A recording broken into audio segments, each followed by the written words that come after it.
Bhagavate Vasudevaya. Haribol. So the topic, navigating grief with spirituality.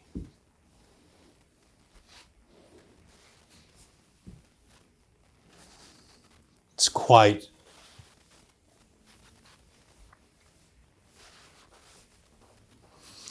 an extraordinary idea that you can navigate your way through the experience of grief by cultivating a more spiritual outlook on life and the events of life. So when we use grief here, I'm talking about it in the gravest sense. I'm not just talking about some sadness, but a very deep and great sadness that alters your life.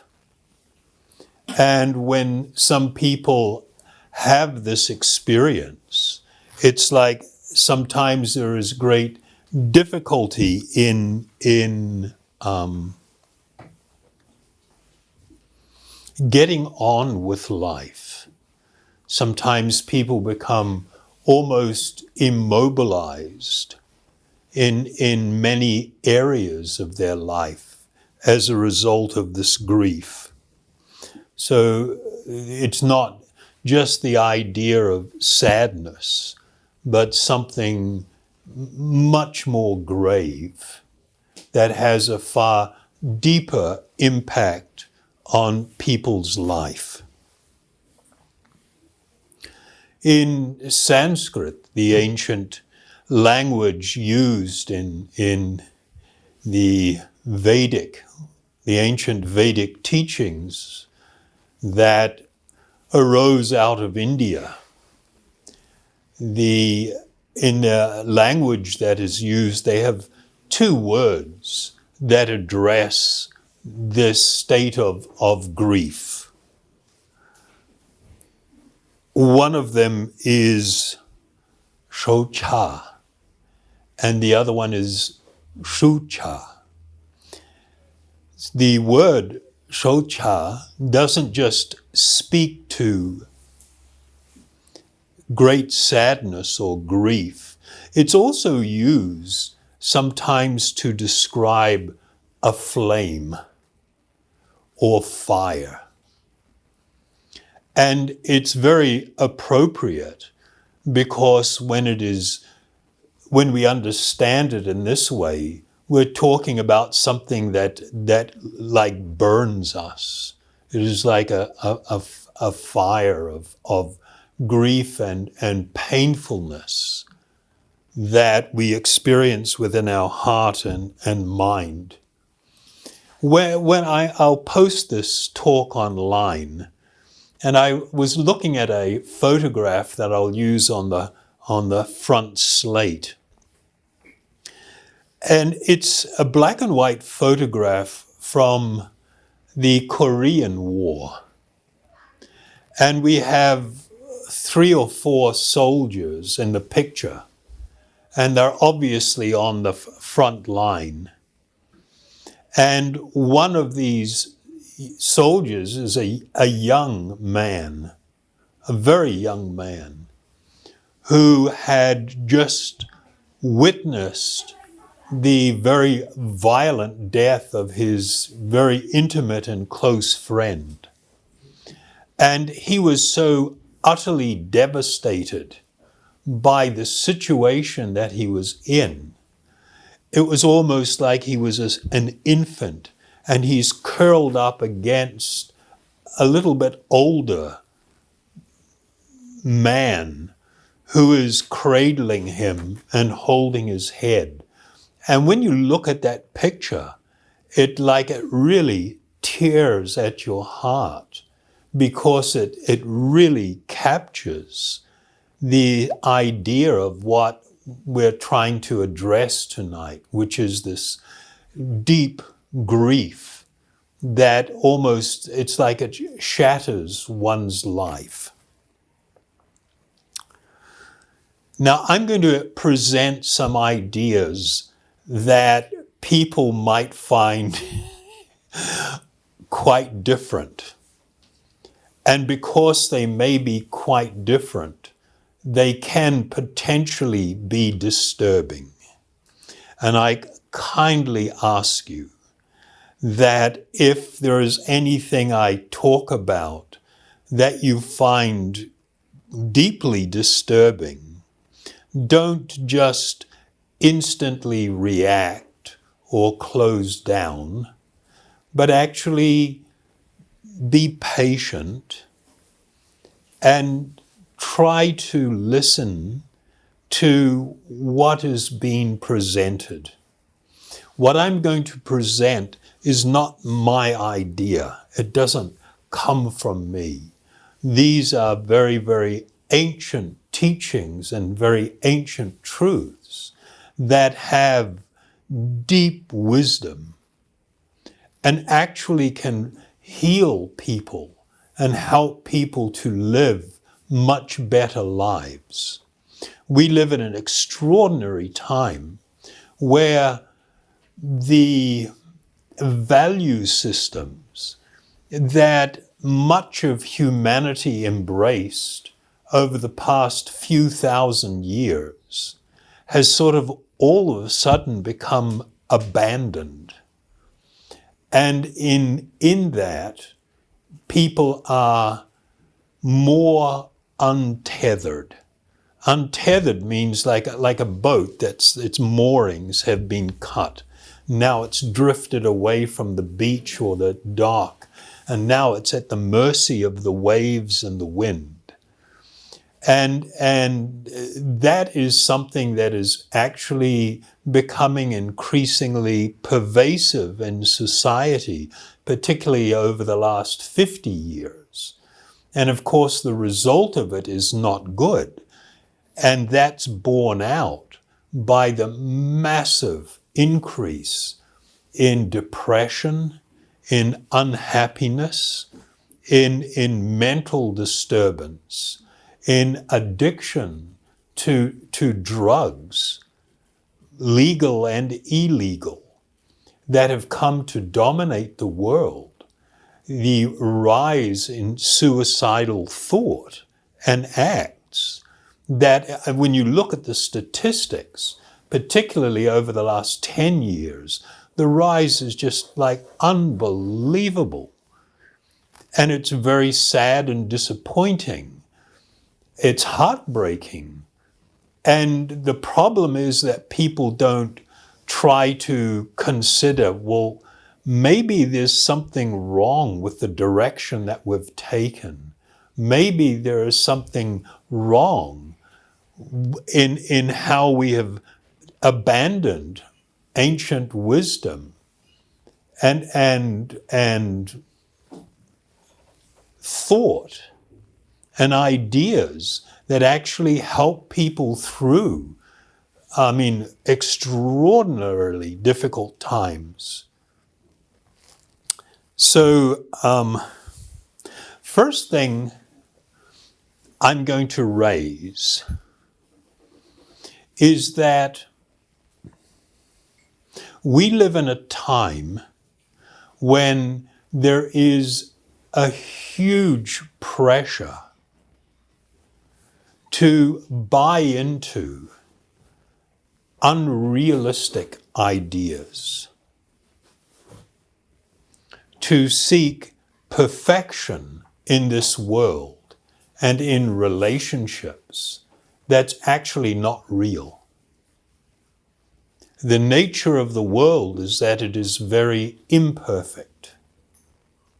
But we are constantly fed images and ideas, and we're cultivating expectations. It's like, how long ago was that?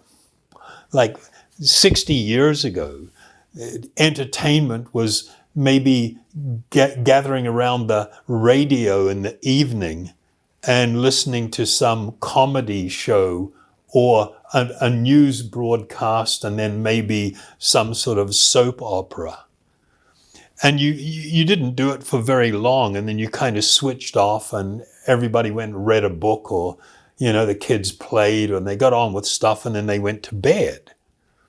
And it's now everybody's just glued to the devices, which are delivering content that is highly addictive and is really altering people's value systems and how they think about the world. There is a very ancient formula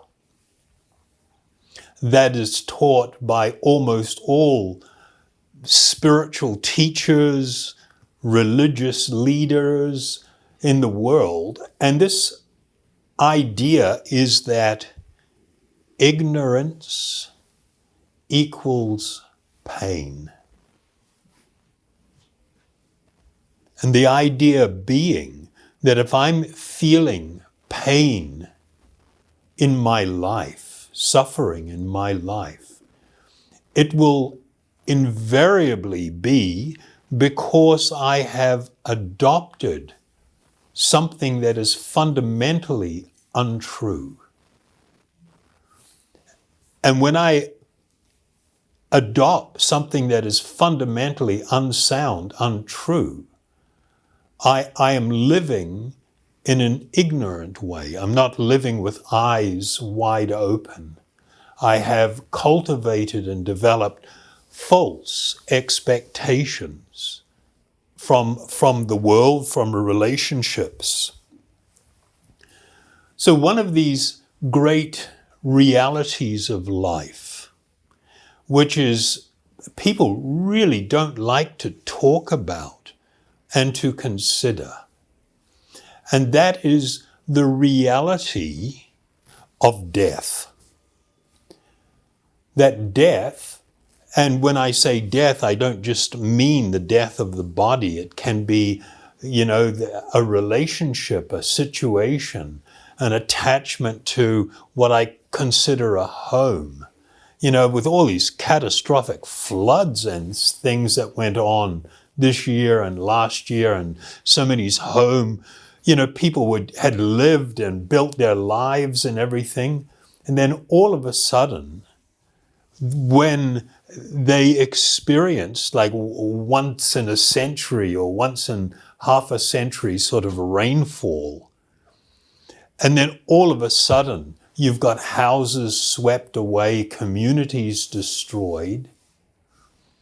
And so when I say unrealistic expectation, it means that you've perhaps adopted the idea that we are safe and we are secure here and everything is going to last forever and everything is going to be wonderful. But the reality is that with or without any form of climate change, you do get cyclical things like floods, massive torrential downpours, earthquakes, volcanic eruptions. And just because we haven't experienced it perhaps in our life yet personally, doesn't mean it's not going to happen. And if I'm not realistic about things, then when something happens, it's like the rug got pulled out from underneath me. I don't just have the experience of losing something that was dear to me, but this foundation of where I thought something was permanent and was going to last forever, which is actually more painful when that becomes absolutely shattered. Are you guys okay with this? This is a pretty serious topic. We okay? So when I use the word death here, I'm not just talking about death of as people experience it, friends, relatives, whatever. I'm talking also about things coming to an end, that idea. The reality is that the only thing that's reliably dependable is death. That's where it all ends. The journey that we have through life, it ends in that place. But we never want to talk about it, and we want to turn away from it, and somebody brings it up. Oh, you're so morbid. Stop talking about it. It freaks me out. I don't want to hear about it. That's kind of like, I'm going to close my eyes and block my ear and make noise so I don't hear what you're saying, so it won't be true.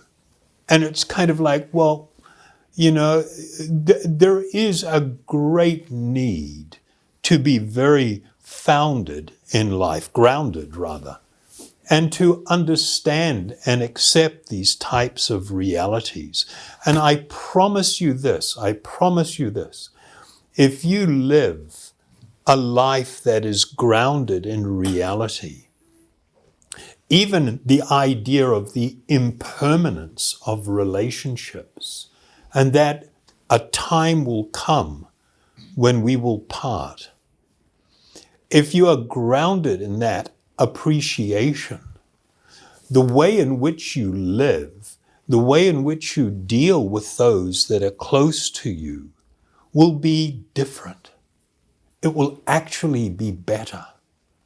If people, isn't it a common thing that when somebody that's close to me dies, then I have all these regrets. I should have been kinder. I shouldn't have spoke like that on this occasion. I shouldn't have dealt with them like that. If only I had have known. It's kind of like, well, why didn't you know?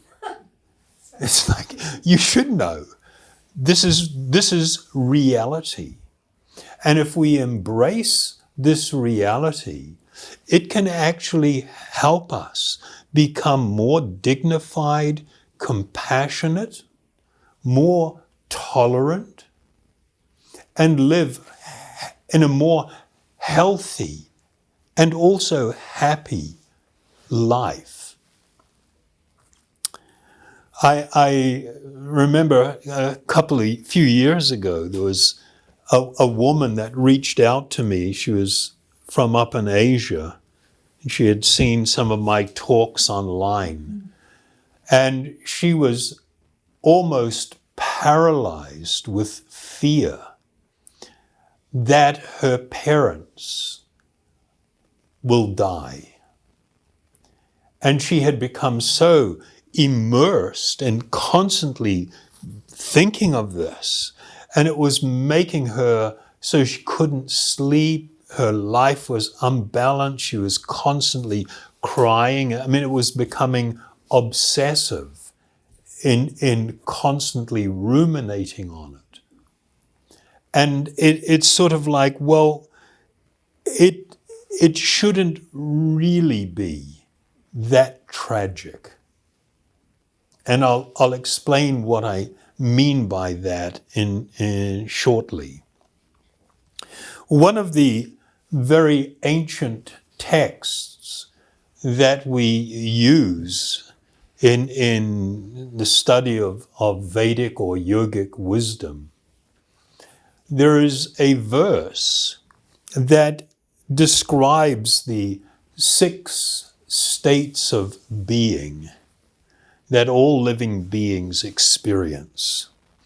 And this verse, this very ancient verse, it says, just as fruits and flowers of a tree in due course of time undergo 6 changes, that is birth, existence, growth, transformation, dwindling, and then death.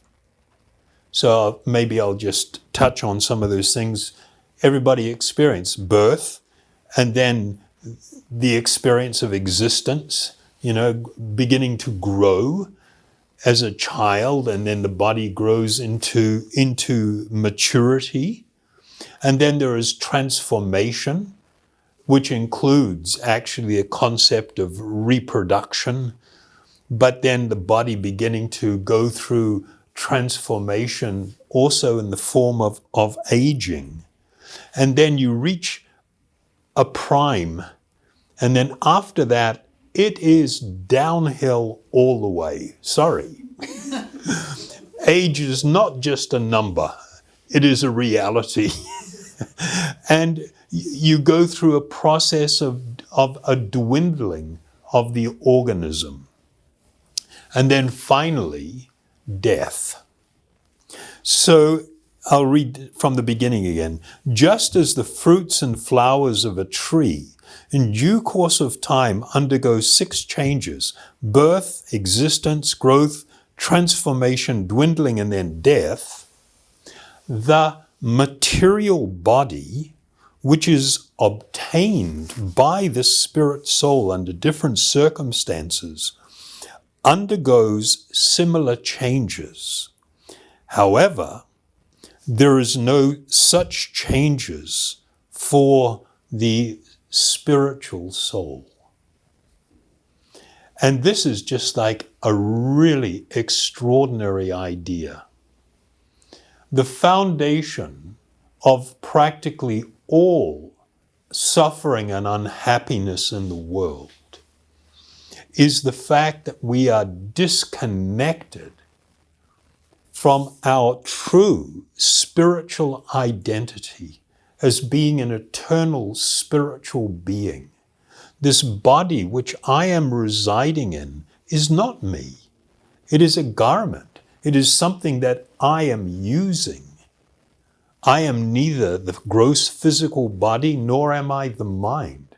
I am an eternal spiritual being having a temporary material experience.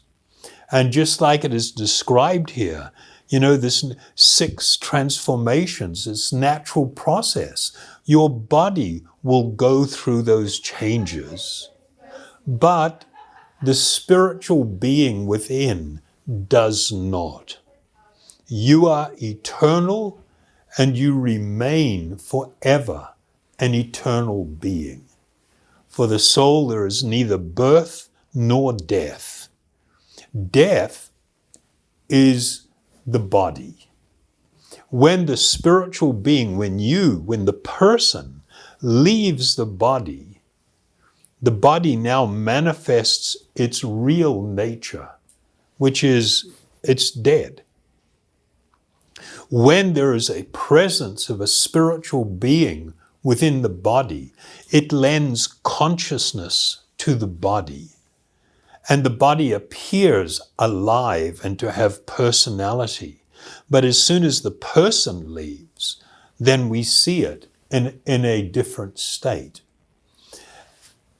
I always advise people, because for me, it's been transformative, these 2 things. Being present at as many births as you can. It's such an extraordinary thing to witness and to be privileged to be part of. It's extraordinary. It's also a great privilege to be able to sit with someone who is leaving this world and to not provide false comfort, but actual spiritual comfort to help them cross this threshold, to leave behind the body.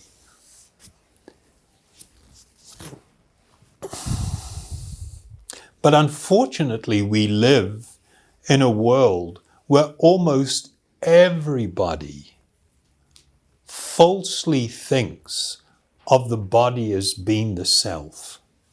The different labels attached to my body, male, female, transgender, whatever.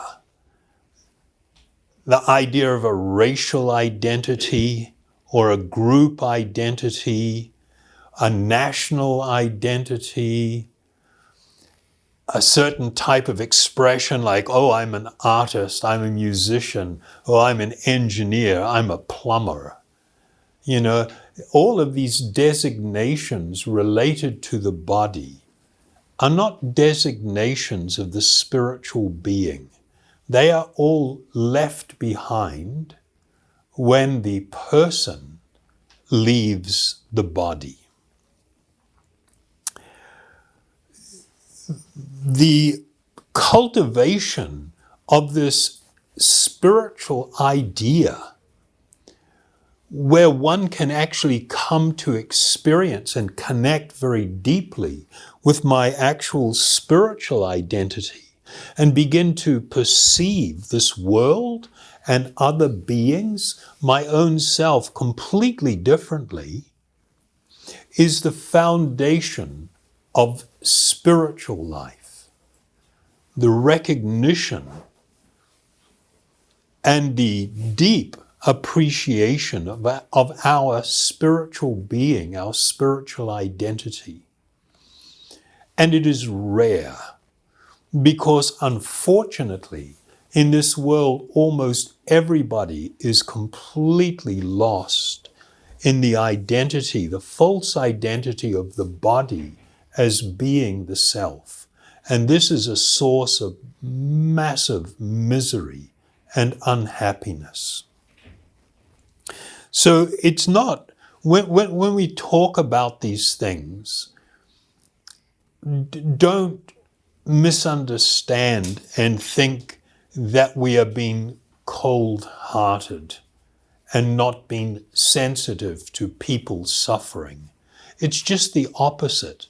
What motivates me to speak about this truth and to try and share it is precisely because of the great suffering that goes hand in hand with material life, with existence within the body. And the problem is, for me, is it's unnecessary. It's unnecessary for people to be lost in this type of tremendous suffering and the grief that comes from adopting not such a good appreciation of the reality of life.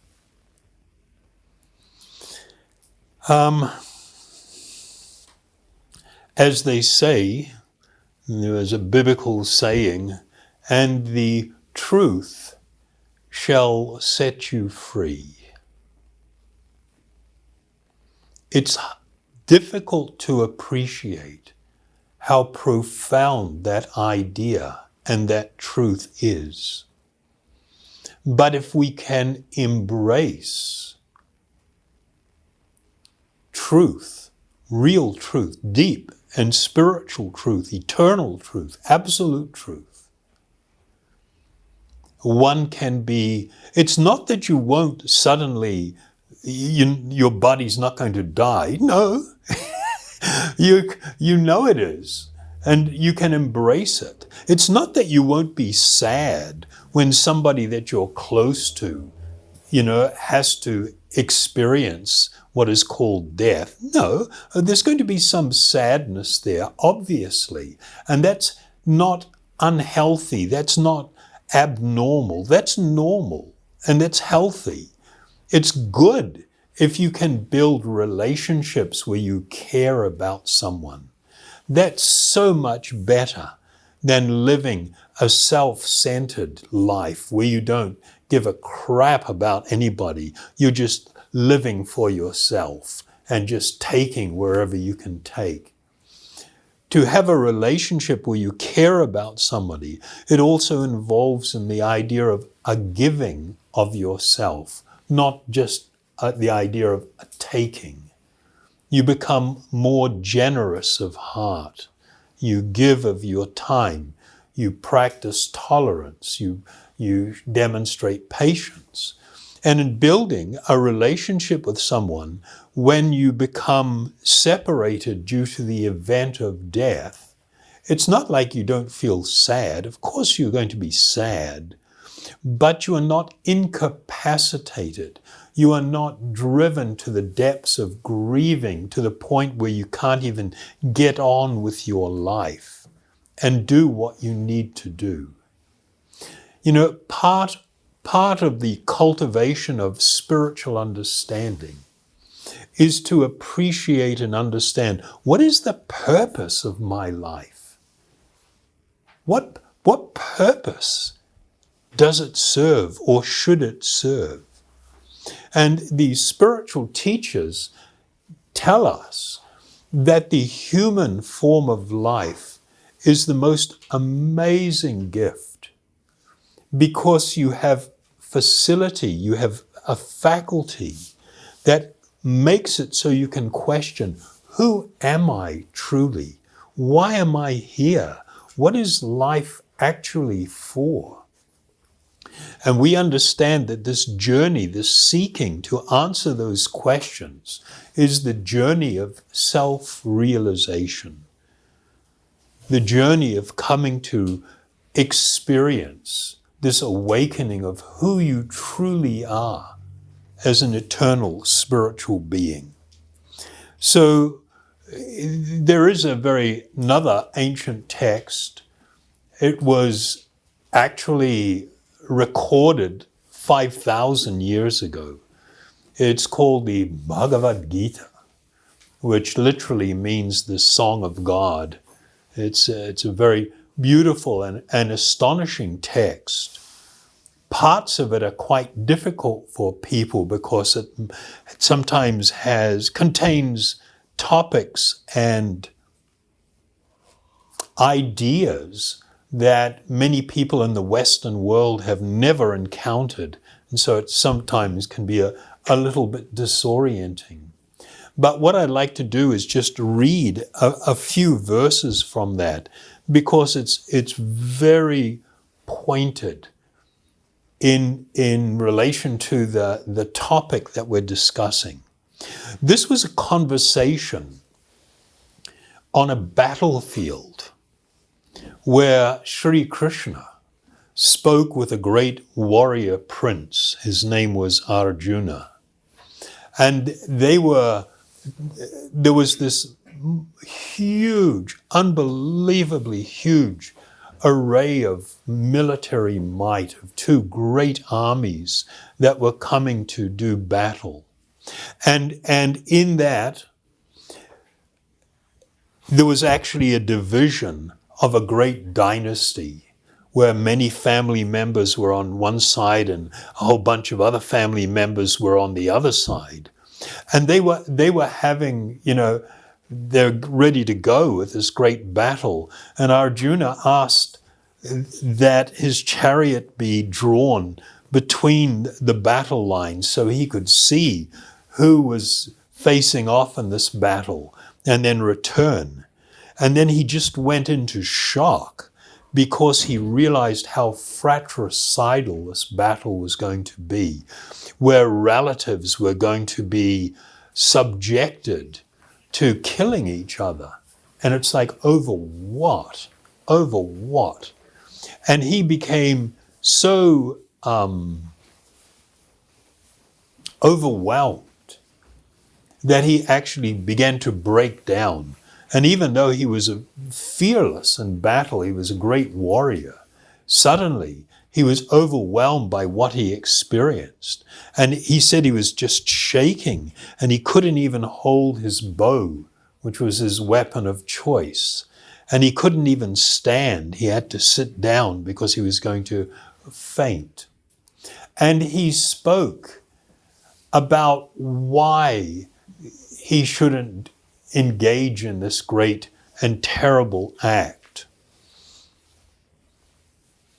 And Sri Krishna spoke to him. Arjuna had put forward a number of ideas that were all connected to the idea of the body as being the self. That this is who you are the material body. And he states, while speaking learned words, you are mourning for what is not worthy of grief. Those who are wise lament neither for the living nor for the dead.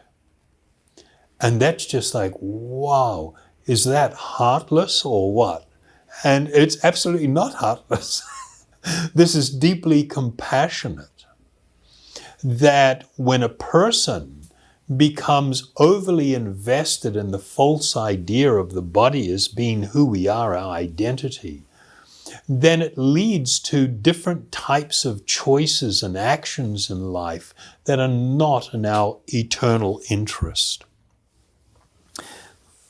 Speaking a little further on, it is said that the soul is invisible, inconceivable, immutable and unchanging. And knowing this, you should not grieve for the body. O descendant of Bharata, he who dwells in the body is eternal and can never be slain. Therefore you need not grieve for any creature.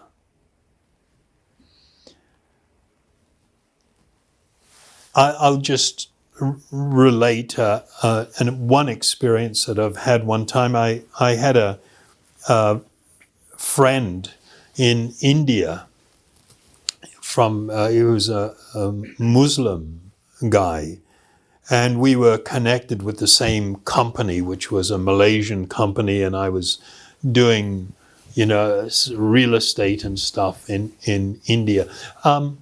Is there a cold draft along there? I think there's a window open just behind that curtain over there. She opened it because she was hot.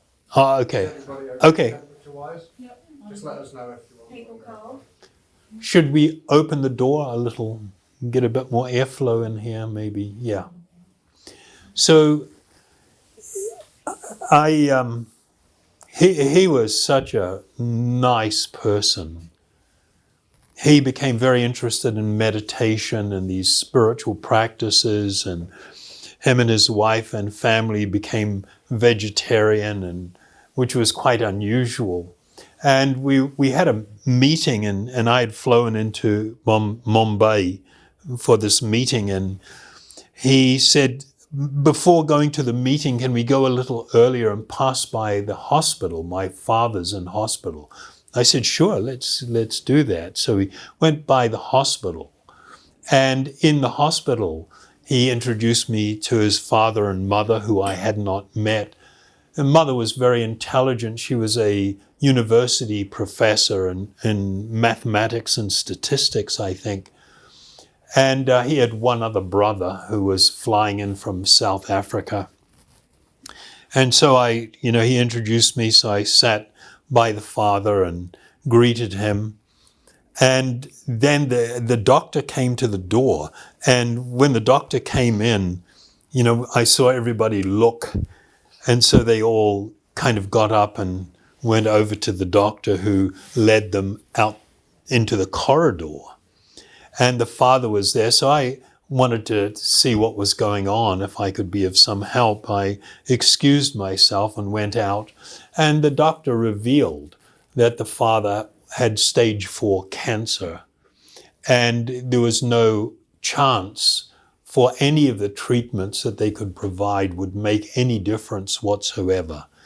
And the doctor advised the best thing is that we can engage in management of pain, but it's better if he's in familiar surroundings. It's probably better if he goes home, and we arrange for some care, in the home environment. And then after the doctor left, the mum, was saying, oh, we can't tell your father.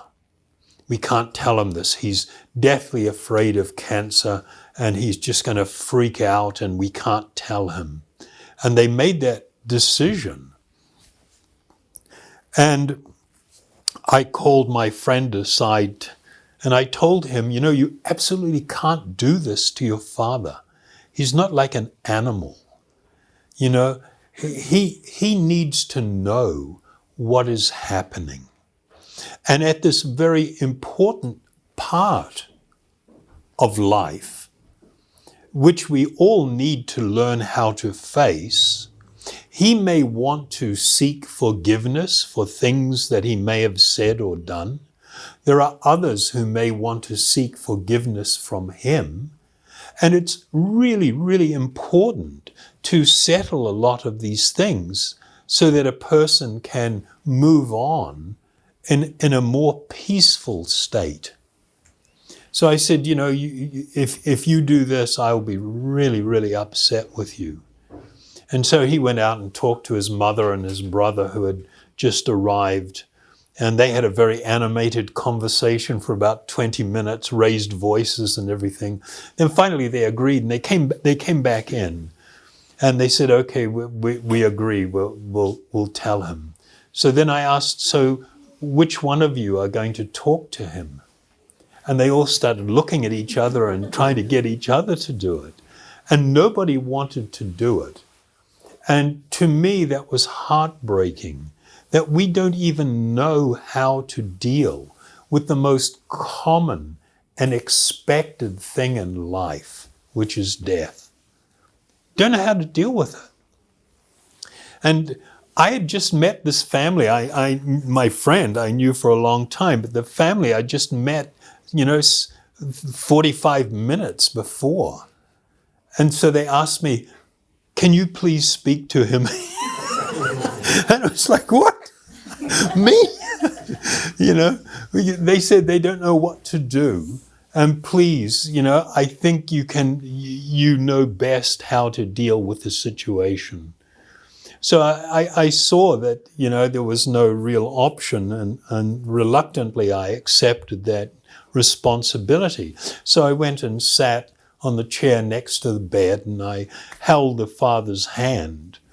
And I said, no doubt you just saw the doctor come in and everybody went and had a conversation. And he said, yes.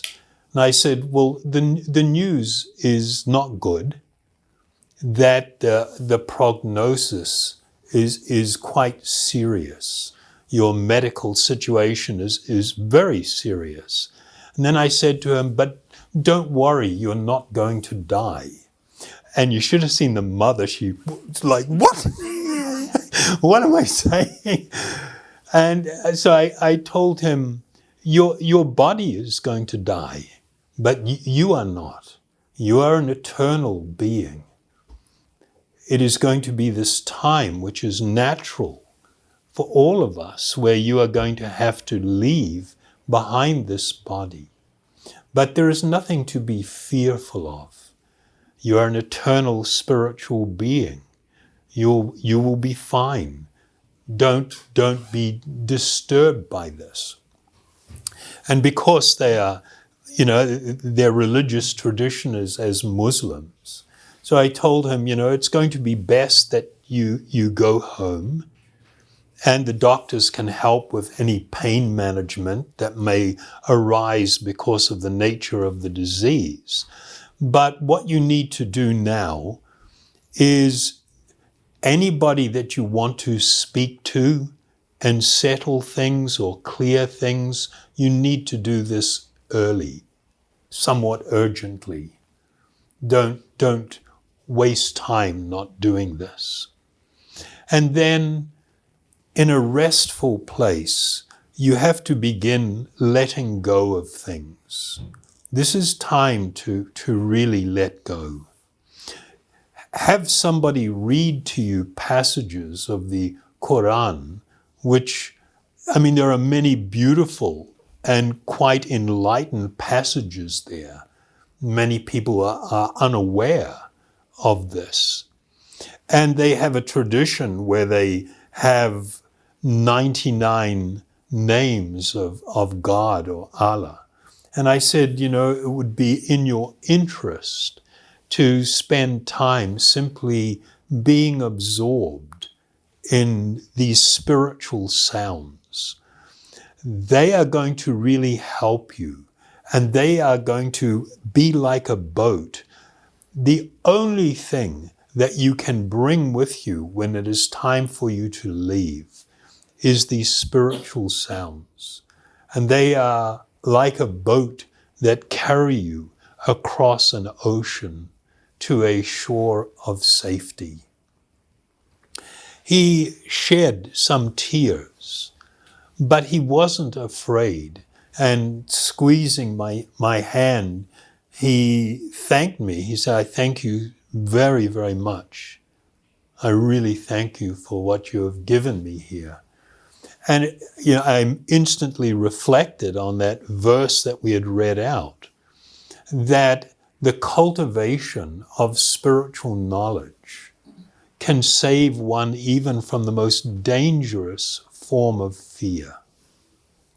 And more than anything else, feel good exercises and everything. I'm not saying don't do those kind of things, but if you can cultivate knowledge of your spiritual being and connect more deeply with your spiritual being, then you will be of great help to others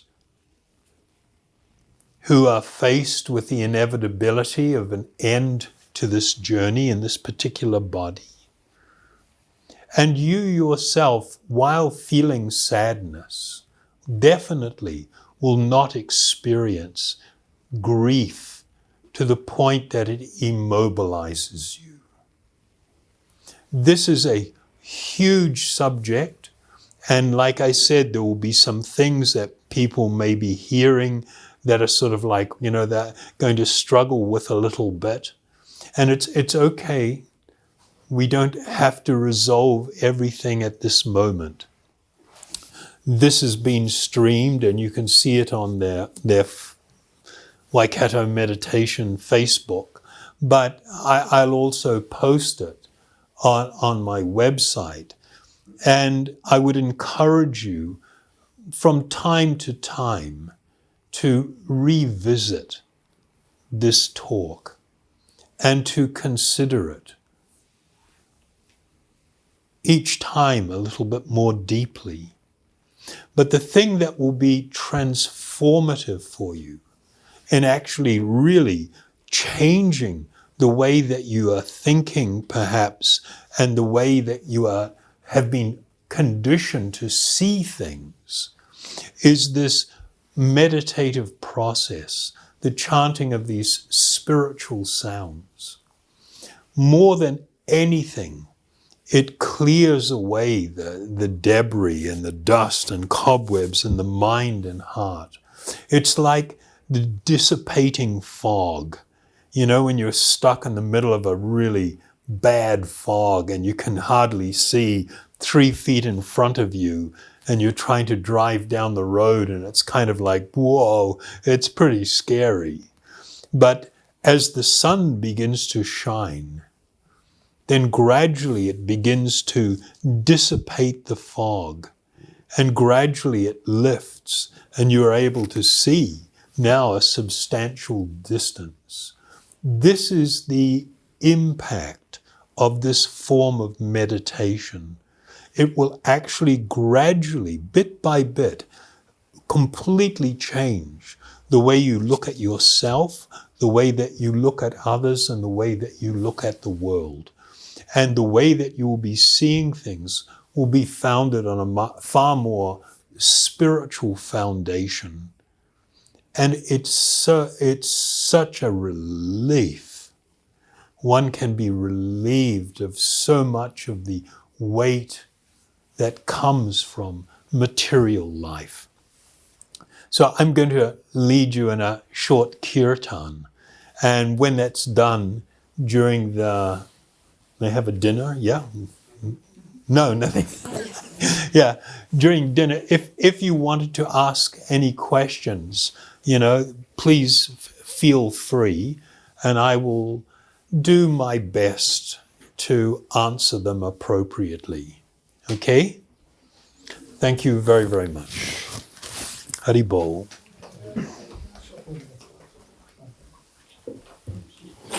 So I'm going to chant the mantra, this one, Om Hari Om.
Haribol.